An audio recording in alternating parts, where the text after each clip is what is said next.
Good evening, peace and blessings to you all. Assalamu Alaikum. That is the universal greetings of peace and blessings to you. Um, Welcome to another edition of On Point Weather Report.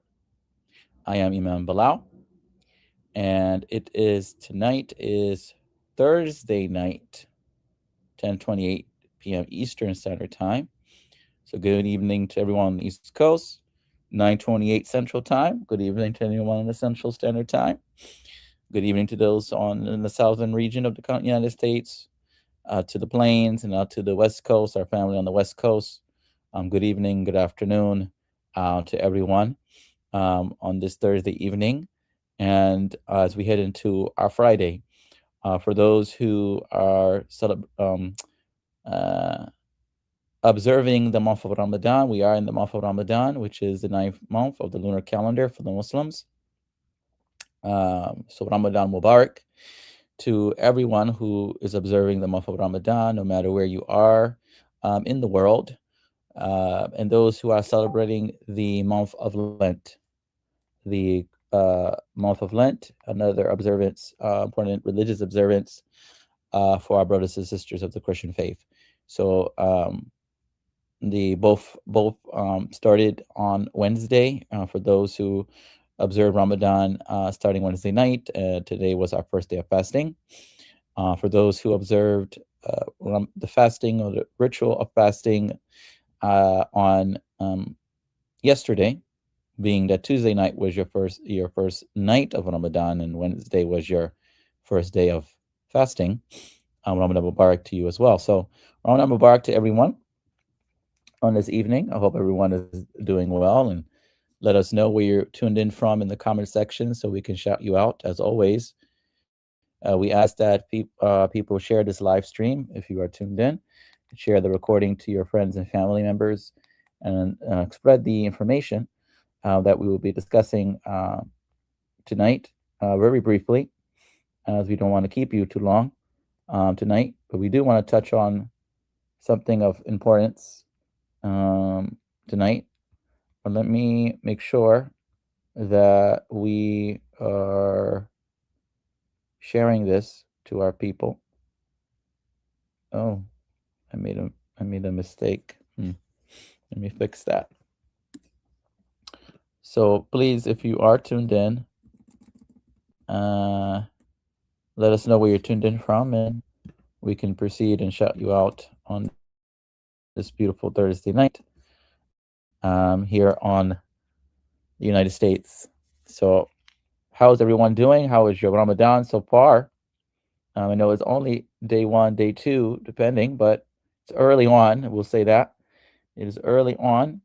So how is everyone doing? Let us know how you're doing in the comment section so we can shout you out and bring you up to speed as to what's going on. So tonight we're discussing an important topic that a lot of people would like to know about and certainly have questions about, and the importance of the sighting of the moon. A sighting of the moon as it relates to the start of the month of Ramadan. And for those who are not familiar with Al-Islam and some of our rituals and practices, we have a lunar calendar. Muslims are also on the lunar calendar, and the Chinese New Year, the Chinese Asian community has also a lunar calendar that they observe as well, and their New Year, Lunar New Year, was also on Tuesday. So Happy New Year to those who observe the Lunar New Year of our brothers and sisters of our Chinese descent. We sight the moon for the beginning and end of each month in our lunar calendar, not just during the month of Ramadan. It is a practice to start the month, to know when months start based upon the moon sighting. This is very important because as it is revealed in the scripture of the Quran. It talks about time and how the moon is and sun are time. They're time markers or time stamps in time, right? And they move in orbits well calculated, and things of that nature. So Allah is talking about, God is talking about science, and He's talking about orbit, and it's talking about calculations. It's talking astronomy. Allah is talking about astronomy on one level. In the natural creation, Allah is talking about astronomy. Okay, so it is important to cite the moon in order to start the fast. So we have a presentation or a discussion to help us tonight to ground us in our discussion, and hopefully you all get to see that. Let me know if you all cannot see that my screen. I am sharing my screen now, so let me know if you're able to see it tonight, so we can get a better understanding of what you are seeing. If everyone is seeing my screen, put a thumbs up. If you are able to see it, inshallah, God willing. So we're going to start with the topic, chasing the crescent, the astronomy of the Hilal. The astronomy of the Hilal. The Hilal is the term for these thin new moon. We know the new moon starts, is birthed, and once it's birthed, it goes through a period of where it grows. Okay, where it grows, where it fills in, rather, right? Um, uh, but it's very important that to also to note the moon doesn't have its own light. It doesn't create its own light. What we see is a reflect using the sun as that light for us to see on Earth what the moon looks like, right? And at what point of the illumination of the moon is being lit, right? So the Hilal is the new crescent, or this very thin part of the moon that's illuminated, the illumination, right? And they talk about illumination in astronomy as far as uh, what it looks like, in terms of the uh, the moon itself, right? So the period goes to um, a waxing and waning period of the moon as well, which we'll get into discussion, about. But generally speaking, the hilal is just another term or another meaning for the crescent. And once we see the new crescent as part of the birth of the new moon. Okay. Let me see here. I want to be able to make the screen bigger for you guys so you guys can see it. Let me do that. Okay, let's go full screen, present mode. Okay. Okay, so the command, in the tradition of the Prophet Muhammad, prayers and blessings be upon him, it says, fast when you see the new moon and end the fast when you see it. But if it is obscured from you, then complete 30 days of the month of Shaban. The month of Shaban is the 8th month of the lunar calendar for the Muslims. And it's important to note here what we discussed in reference to the starting period and the ending period. To start the ritual of fasting, we have to cite the new moon, and to end the ritual, you end it by also citing the new moon, right? Or citing the new moon, citing the moon. It's also to note that we have here new moon. On the bottom of the screen, where my cursor is at, is the new moon. As you see here, this is totally dark. Again, the moon does not have its own light. what we see is again reflection of the sun's light, and which is called the illumination of the moon's surface. At this point, when the moon is birthed, it's what we call new moon, and it's technically invisible to, you can't see it, and not with the naked eye, not with not with telescope. You won't be able to see it. So, and then we go into the period of uh, waxing. Waxing. At this portion, you see where it starts to fill in. This is where we see the formation of the crescent, the new crescent, or the Hilal. You start to see once there's some light here from the sun, we get some illumination, we're going to start to see this portion of the moon. And as the days go by, it's going to steadily fill in, or seem like it's filling in. But again, it's due to what the sun, again, what we're being shown through the moon and its phases of development in conjuncture with the sun. Okay, so the illumination period. So you'll see the first, after the new moon is birthed, some hours have gone, which we'll get into.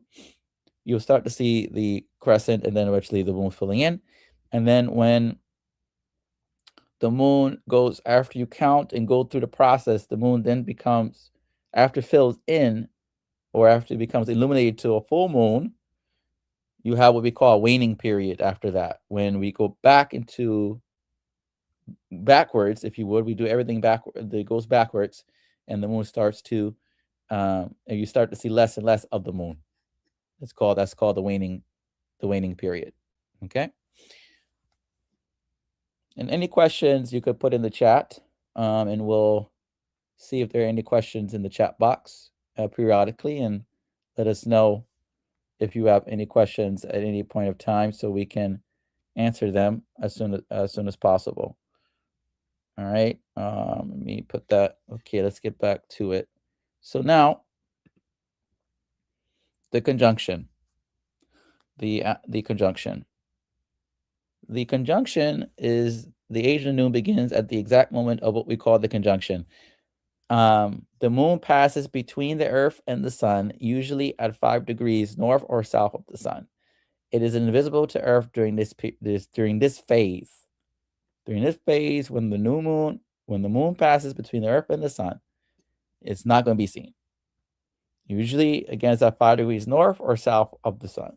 So this is the conjunction period. This is the conjunction line. The sun is right here. The moon is right here, just about, and everything is aligned. At this point, there's direct alignment between the sun, moon, Earth. Right? So during this period, when the new moon is birthed, or the new moon is dark, then the sun will start to beam its light and try to illuminate the moon, basically, at this point. Okay. Now, as that's happening, we call the next phase the struggle for light, and why the new moon is obscured by what they call glare, right? The sun at this point, when you're looking at this horizon, when you're looking straight to the horizon to sight the moon, between Maghrib, after the fourth prayer of the day, Maghrib, this is around sunset period of time. And at this point of time, we're looking for where in the sky for the moon, where the sun sets. At this point, you have to have some conditions have to be favorable in order for you to see it. I'm talking about the Hilal, or the crescent, the new crescent, which is this right here. This right here is already hard to see because you have a sun that's setting to create darkness, and then you have a sun that's also giving off its own glare. which by the naked eye is going to make it already a little hard to see. So this sky right here, this is a natural sky.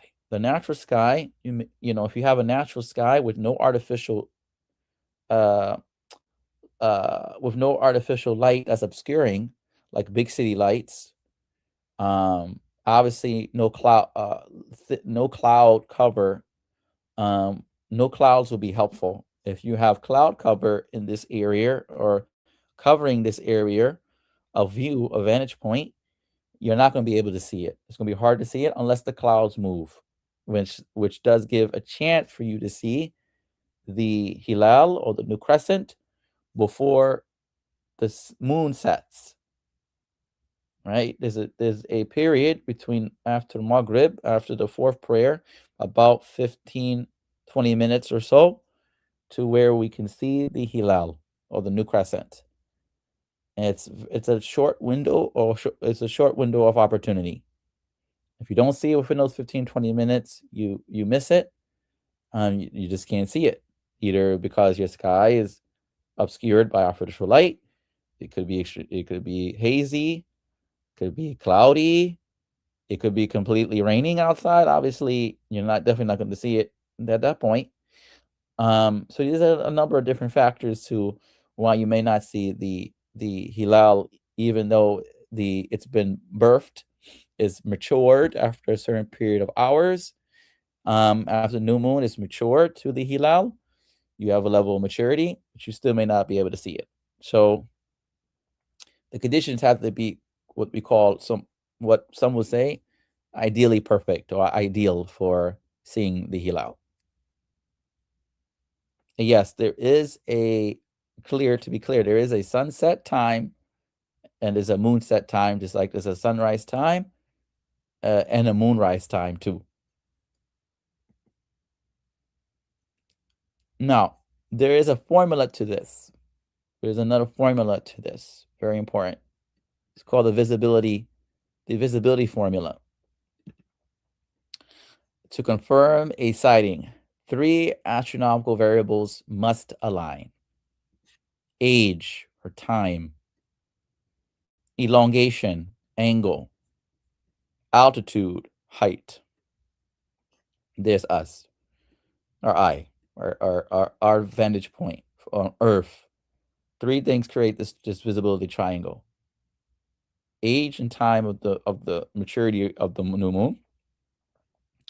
Elongation is just fancy for angle, or a scientific term for angle, and altitude, height, from upon which you are seeing the moon, upon which on the surface, where's your altitude? Where are you standing from, right? Is our altitude. Now, the variable 1, elongation, the angular distance required to reflect sunlight. Here you have the sun, Earth surface, Earth, sun, Earth, eyeball, us. Then from sun, you have this angle right here. This is the angle of elongation. Sun is here, and if we follow the angle, the sun, we see the moon birthed into the new crescent Hilal here. Now, to see the Hilal based upon what we just explained, the triangular, the visibility formula. This is based upon the visibility formula. To see it on the elongation, unaided, you have what we call unaided eye, which is not without a telescope, and then with a telescope, you have 8 degrees and 8 degree, 10 degree along this elongation. At some point, 10-degree separation between the sun and the moon, the elongation angle 10 degrees, right? And then same thing with the 8 degrees. From this vantage point, you will be able to see the sun. The growth rate of that is 0.55 degrees per hour, right? So in terms of the angle itself, right? You just need enough sun to reflect the light onto the moon. Basically, we need enough at an angular distance of the sun to reflect its light on the moon in order to see the Hilal. Basically, is what this means. So, variable two, remember we talked about, is the age of the moon. There is the new moon phase, birth at 0 hour, which is the conjunction period. It's called the birth. Remember, we talked about the conjunction period when the new moon is born and is alignment with the earth and to the sun. Everything is in alignment. At this point, it's 0 hour. It was just born, or it's just, it's dark. As the moon matures, meaning that as we see more illumination, see more of the moon's surface starting to get more lit based upon that elongation, based upon that illumination of the sun to the earth, the moon's surface. At hour 15th, the 15th hour of the moon already being birthed as the new moon, at hour 15, you will be able to see it with a telescope, the Hilal with a telescope. But you won't be able to see it to hour 18. 18 hours, it would have to be in the sky, up there in space, to see it on the Earth's surface with an unaided eye. You need 18 hours. Anything before this, you're not going to be able to see it with you're not going to be able to see it before 15 hours. It's impossible. For 15 hours, it's going to be very much getting impossible to see it. Even with a telescope, you have to have a strong telescope, but it even gets harder and harder and harder if you go way below 15 hours. It's not at maturity yet, and is not at that maturity in terms of that illumination from that light from the sun, right? So you need to have 15 hours in order to see that with the telescope. And then it needs to be 18 hours in order to see it with an unaided eye. And then, as you see at the end of the chart, this is the Hilal, the crescent. At this point, it's visible for anybody to see with unaided eye. The other variable is variable 3, which is altitude and location. Altitude and location. All right. At this point, the moon must be at least 5 degrees above the horizon at sunset to clear atmospheric haze. Very important. And you see here on the difference, the moon has to sit just above the Hilal, this new crescent has to sit just above the atmospheric zone, or what they call atmospheric interference zone. Because at this level of the atmosphere, you have cloud cover, you have haze, it can be easily obscured at this point in this zone.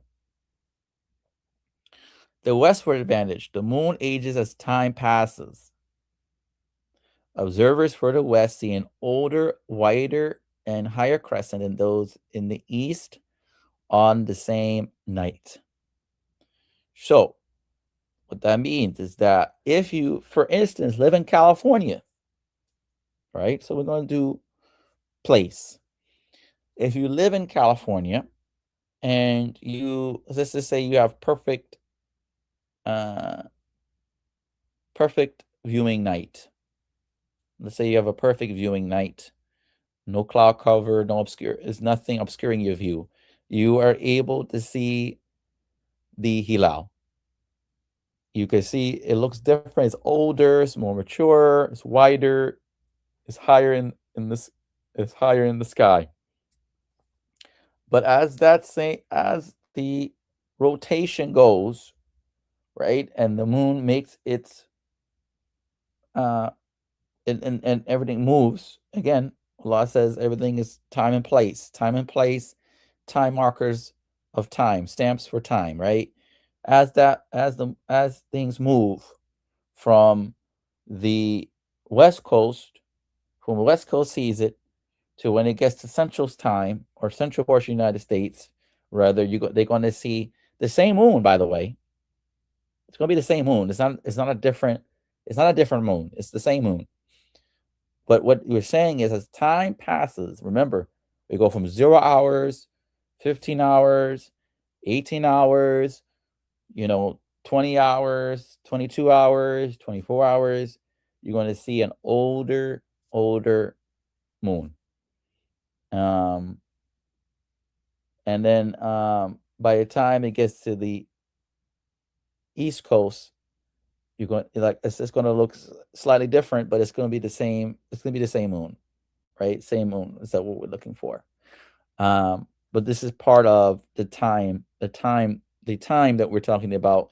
That's a timestamp.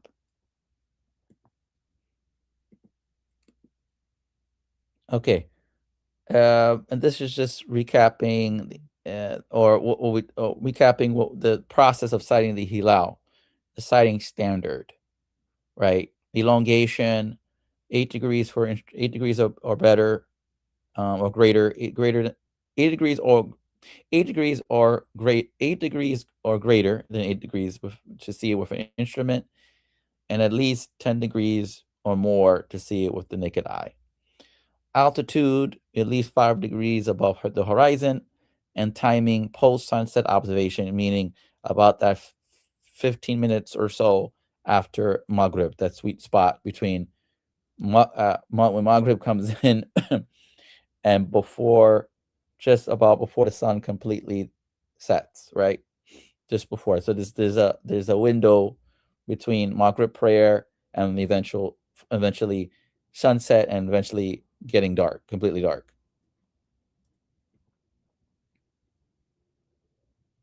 So our case study is what this year, this Ramadan, as our case study for our discussion tonight.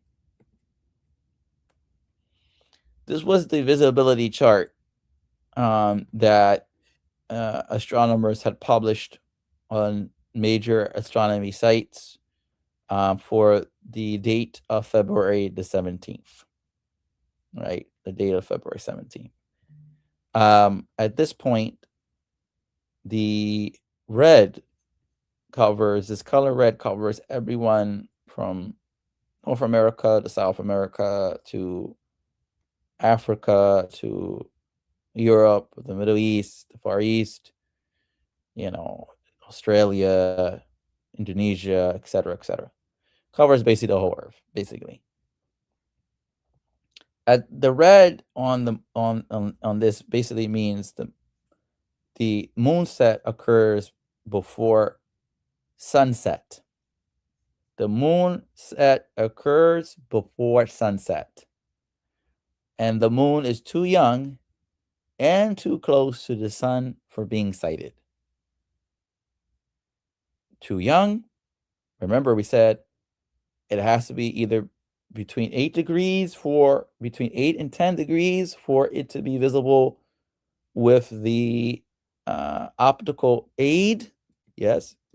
They say at least starting at 8 degrees, which should be somewhere here. But ideally, from 10 to 15 hours, to see it with telescope. They say you can see it starting with 8. At 8, you have to have a very strong telescope to see it at 8. You still have to have a strong telescope to see at 10 to 15, but 10 to 15 is like, okay, we can see it with a telescope, right? And for it to be seen with a naked eye, you have to have, again, between this 15-hour to 18 hours of time of maturity of the moon in order to be seen, in order for the Hilal to have a chance to be seen. And also at this point, it says it's too close to the sun. It's too close to the sun. So if it's too close to the sun, you're not going to be, it's going to be a glare. You're not going to be able to see it. It's going to be impossible to see it with it being too close to the sun at this point. And moonset occurs before sunset. That's another crucial point of conversation, is the moonset and sunset times. We'll get to that in a second. Now, the analysis of February the 18th. The next night, this was Tuesday night. This is Wednesday night. Tuesday night, Wednesday night. Everybody's green for the most part, except for I think this is parts of Asia or whatnot going for the eastward. A little harder for them to see. They would have to see it with an optical aid. The teal zone, if it's teal, is visible with optical aid. This covers Asia. Okay. But for the most part, North America, South America, almost all of Africa, the Europe, UK, down to the far Middle East and the Far East, getting into India, etc. Everybody was green, meaning that perfect. Again, moon is mature. We have if you have good good atmospheric conditions, you can see it. They see the Hilal. At this point, it's easily visible to the unaided eye, which covers all the Americas and into Africa. At this point, we had multiple sightings of the moon last night in the North America, from the East Coast to the Midwest to the West Coast. Because it became easily visible at this point. It wasn't obscured by the sun. It wasn't too young. It was mature enough, and it was easily appeared in the sky for us to see it. Right.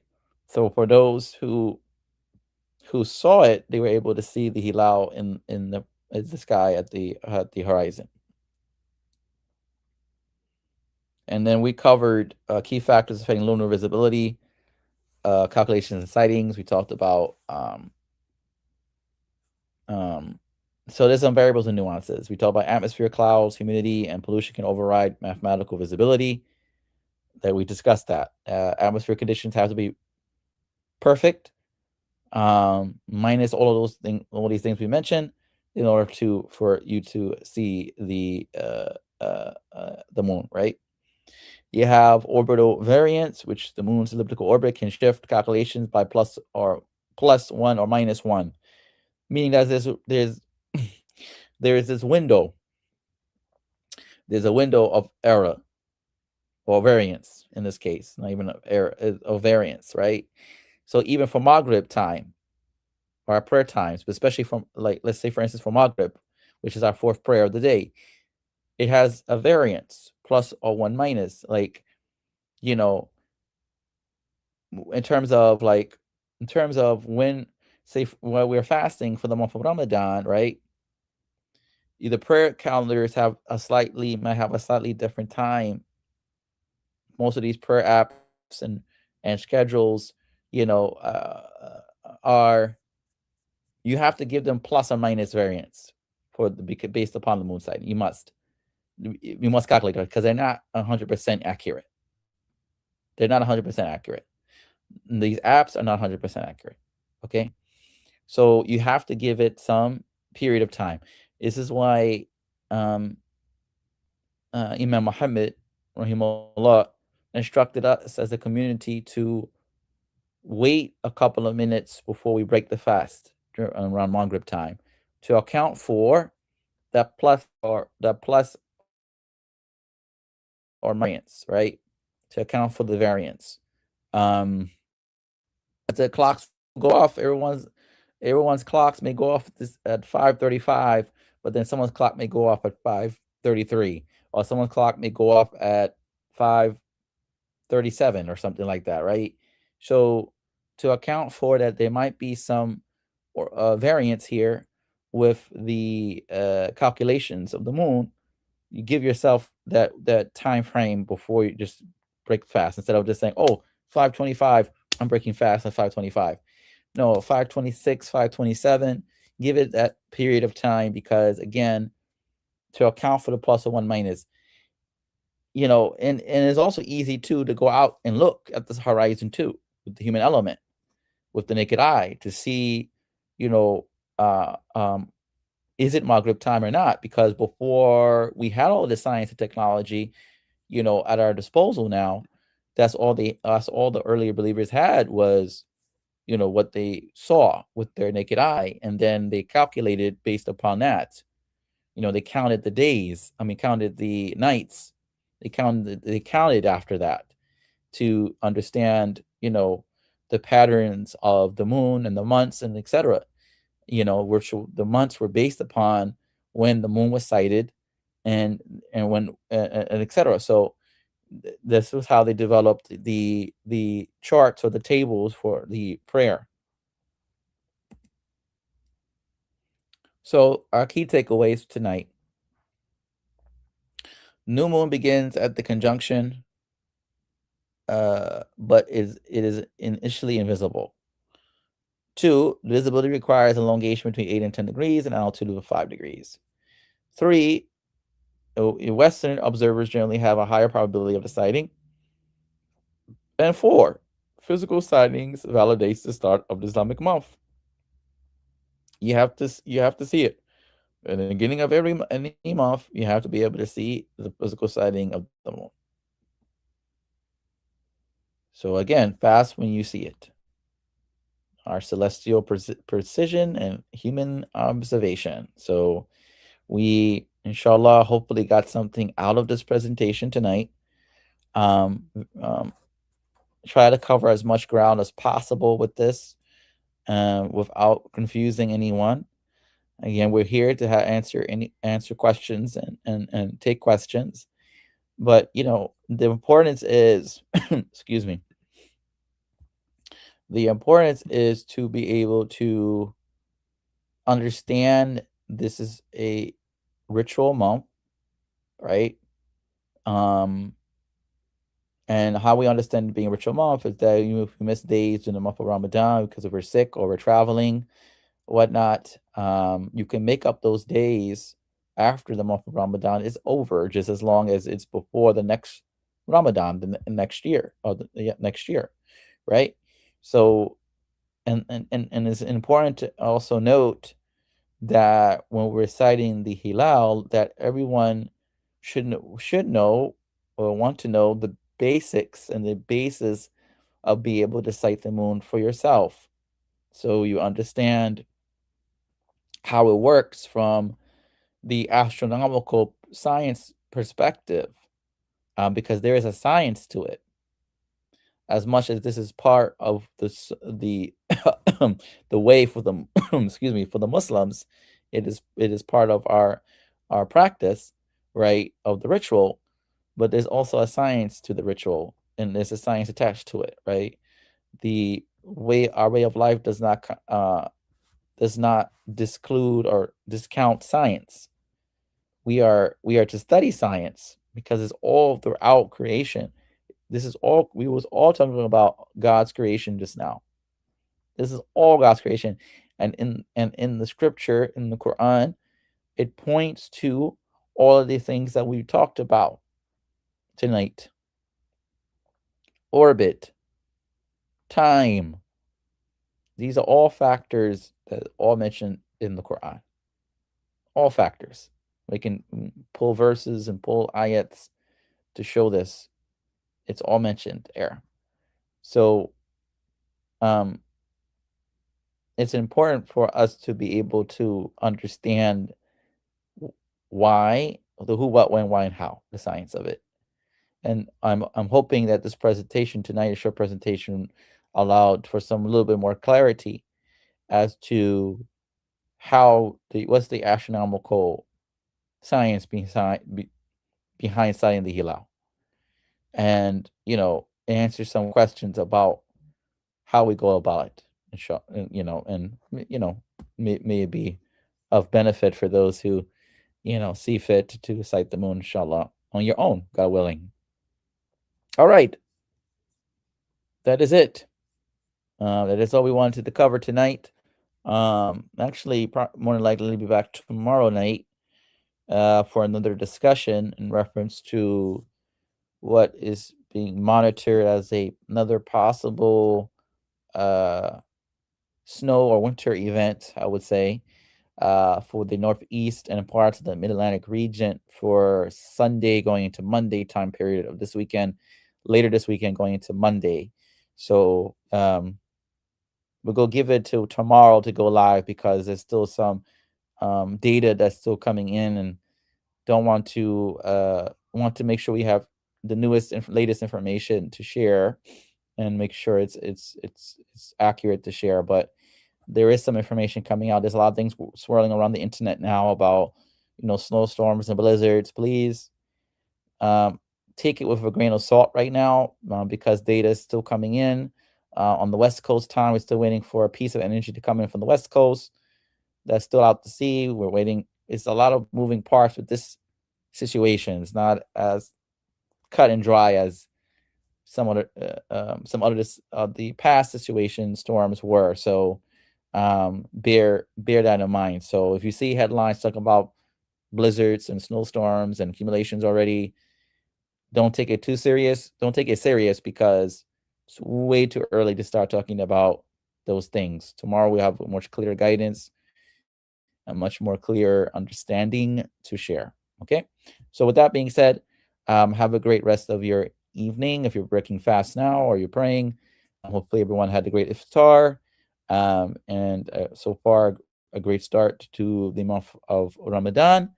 And we will see you all, inshallah, God willing, tomorrow. All right. Peace and blessings, everyone. Good night. Assalamu alaikum.